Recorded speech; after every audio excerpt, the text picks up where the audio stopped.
I think it's an upgrade to a Chevy Astro, and so we're going to see her new rig and meet her and find out everything, why she changed and what's going on. So let's meet Roxy again right now. So remind us all how you ended up living mobile.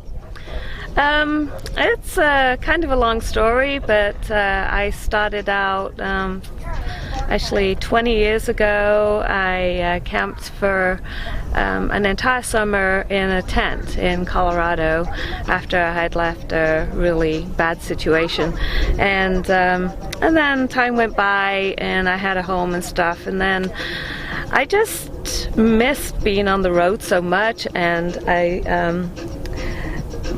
I hated having the rent bills. I couldn't, it took nearly my whole paycheck to pay rent, and I absolutely hated that, and I had other things I needed to do. I had medical bills I wanted to pay. So I sort of did it to save the money so I could pay off other things. But also, I absolutely love this lifestyle. I can't imagine ever going back to a stick and brick house. I just love the freedom, having a different sunrise, different sunset on a different horizon, the constant changing of it. I just love it. And so you were, last we talked, you were in your Mistubishi Montero. Yeah. And you have switched to a Chevy Astro. And why did you do that?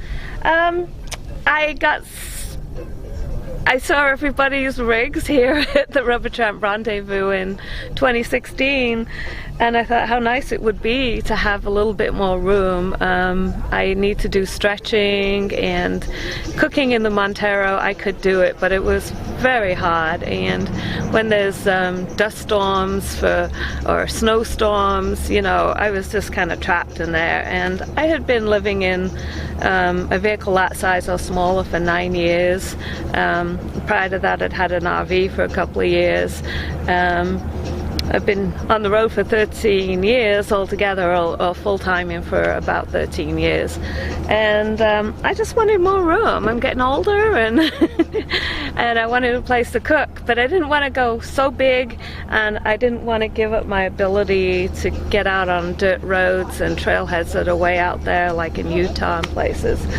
So I didn't want to give up, I really didn't want to give up four-wheel drive, but I wasn't ready to go to just a van. And pretty much the Astro and the Safari were the only vans I could afford that had all-wheel drive.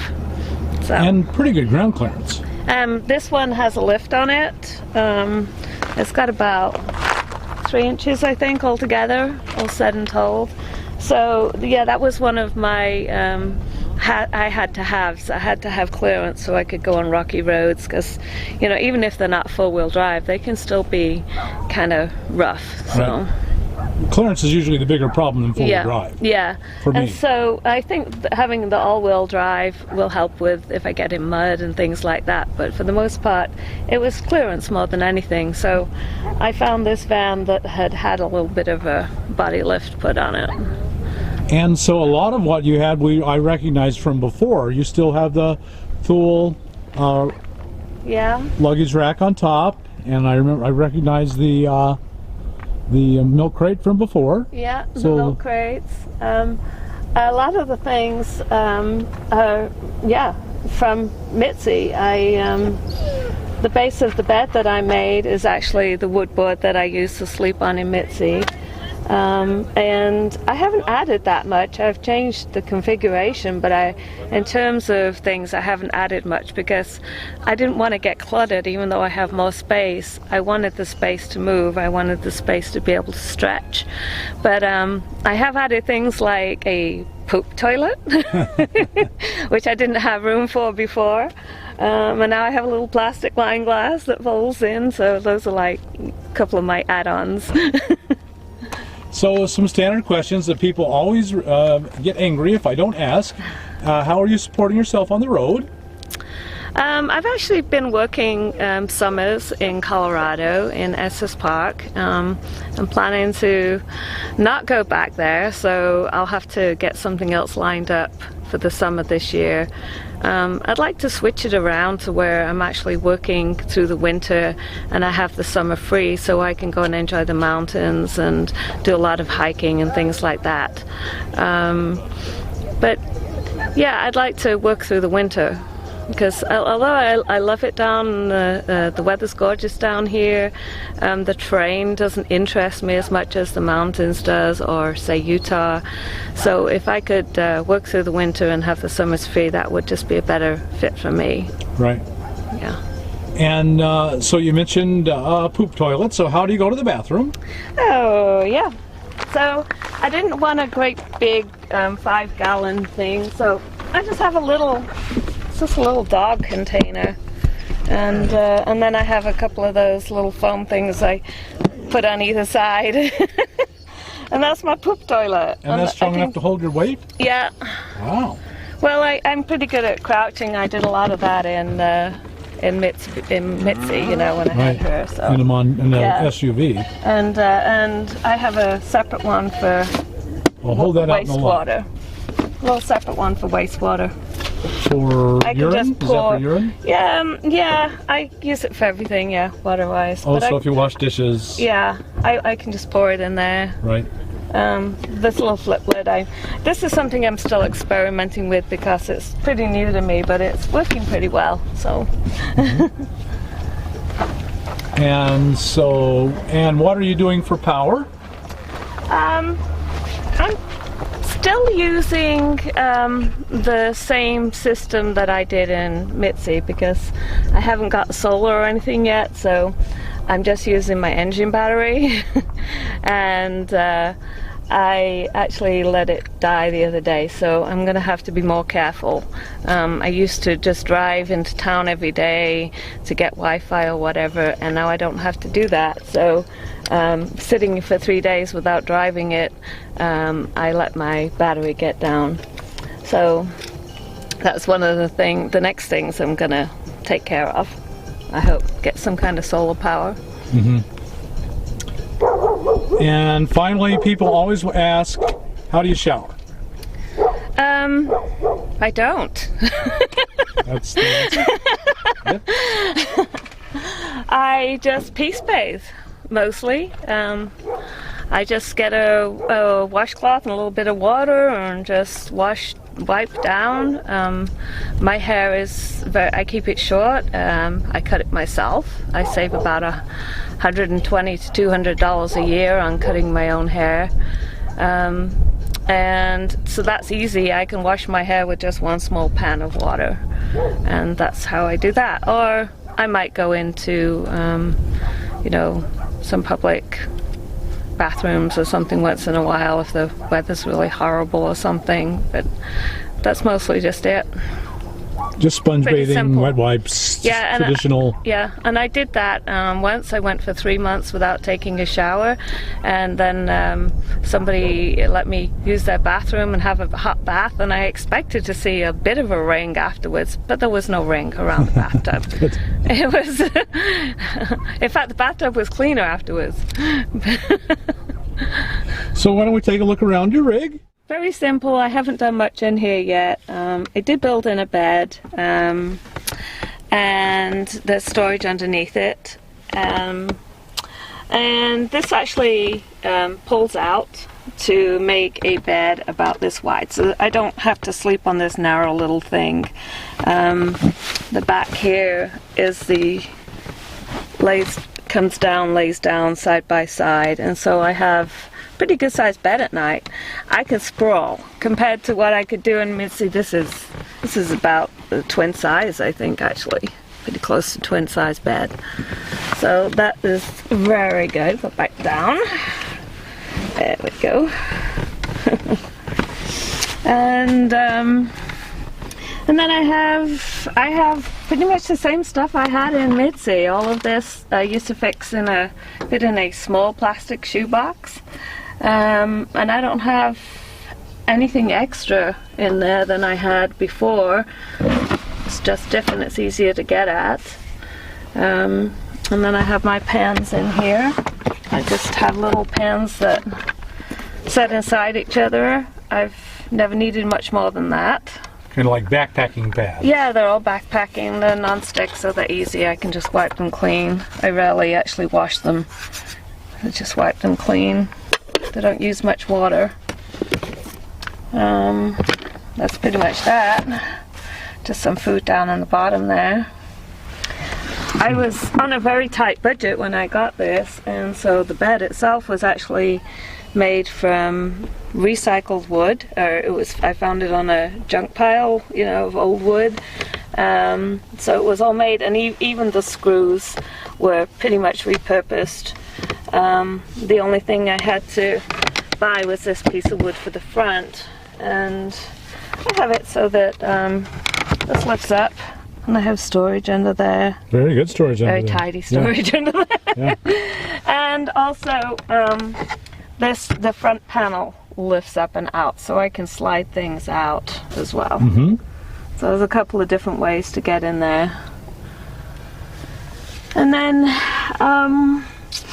yeah, I repurposed furniture here. Repurposed real furniture, yeah. I got this at a thrift store, I think, for $10. It holds a lot of food in the bottom. I have my electronics in there. All my beauty and medicines and everything in there. I never let it overflow from this drawer. And I guess that's pretty much the 2-cent tour. Yeah. I've been thinking about turning the front seat around, but I wanted to see another Astro van with the front seat turned around first to see if there was enough room. Well, Jamie's has his on a swivel. Yeah. But then I guess that wouldn't be quite the same. Well, I'd like a swivel, but I've heard that it's very hard to do because it's such a tight space. So I should go and see Jamie's. Yes. Yeah, and he'll know how to do it too. Yes. So that's it. It's very minimal, but very pleasant. Yes. It is a very nice home. Yeah. And I have little lights going around. It makes it cozy at night. Mm-hmm. Just moody, you know, so it makes it nice and warm in here. And it is my home, so I decided I wanted to make it a, you know, little bit attractive. The guys' vans, you know, they're all just plywood. Yeah. Form versus function. They're all function. This is very much form. This is very attractive, very warm, homey feeling. I like it, yeah. It had been a long time since I've had a home that I could actually make it feel like have a homey feel. So nice colors, few nice things. Yeah. And oh, here's a little something I should show y'all because I'm short on space. Oh, yeah. I let's see, here we go. These are cushions that I bought at a thrift store. I left the middle of the thrift store, but I actually use them for storage instead of just having cushions, because just cushions take up space. So this is one of my sleeping bags. I have 2 sleeping bags, and I just pull them out at night, and then I have a cushion in the day. Yeah, it looks nice. Takes no space. It's no extra space. Yeah. Oh. Really brilliant idea. And so for cold, do you have you have a stove? You have a little butane stove. Yeah, this is butane and propane. Most of the ones I've seen. Yeah, this is actually butane and propane. So I have a cord that plugs in here, and it can go to the little green can, or even a regular, you know, 5-pound or whatever. Canister.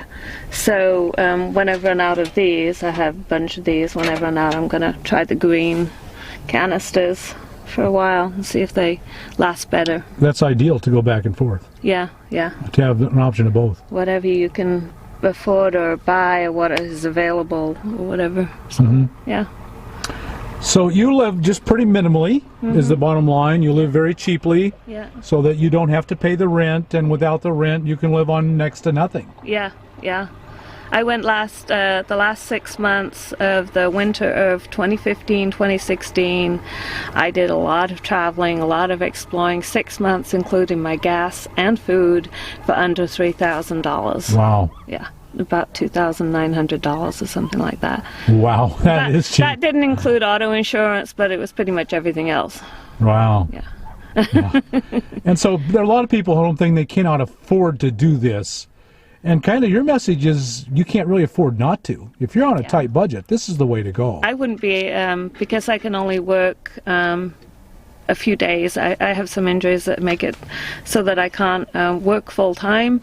There's no way. I can't even make enough money to pay rent. So this is my only choice. It's just very fortunate that I absolutely love doing it. Right.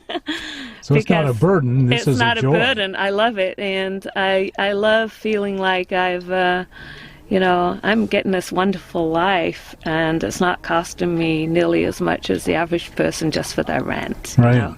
Right. And I have this wonderful life. Wow. I'm a photographer, I'm a writer, and I get to do a lot of the things I love doing, living this lifestyle. Right. And I meet a lot of wonderful people too. So you're not lonely on the road? I actually, there's times, I might go for a long period, but a lot of times it's by choice that I go for a long time without people. But now I've met a lot of other nomads. I can just join up with them whenever I want to, and that is really nice. It's really made a difference to being on the road. Mm-hmm. Yeah. And they last. These friendships last. The ones I've made, they've lasted. And they're very elastic. You can not see each other for 6 months, a year, 2, and then it's like you've never been apart. Yeah. Very amazing how that works. And we talked about this before in the last video, but you haven't been afraid on the road. Has fear been a factor to you on the road as a single woman? There's been a couple of scary incidents. For the most part, no, I'm not scared. But there's been a couple of things that happened, like a wildfire, and some noisy people came to my campground once, and there was some anti-Semitics walking around my van once, but that was in Colorado in the woods.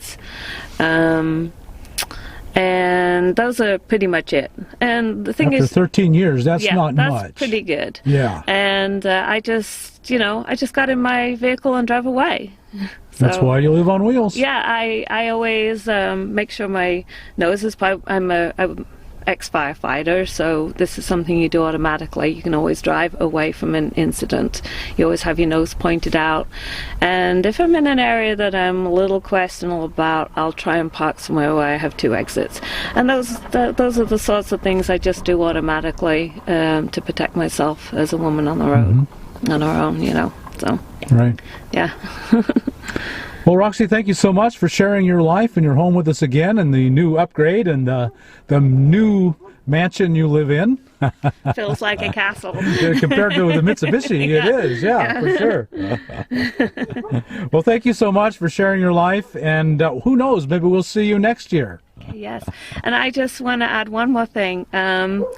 In 2016, I went through a bit of a hard time, and a lot of people helped me, and I just want to say thank you very much for your help.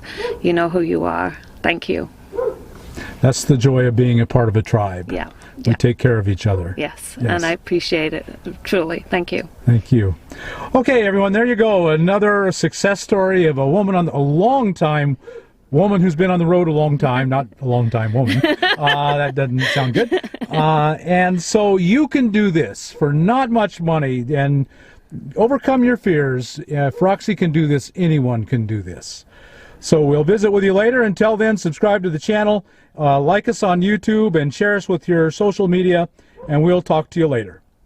Bye.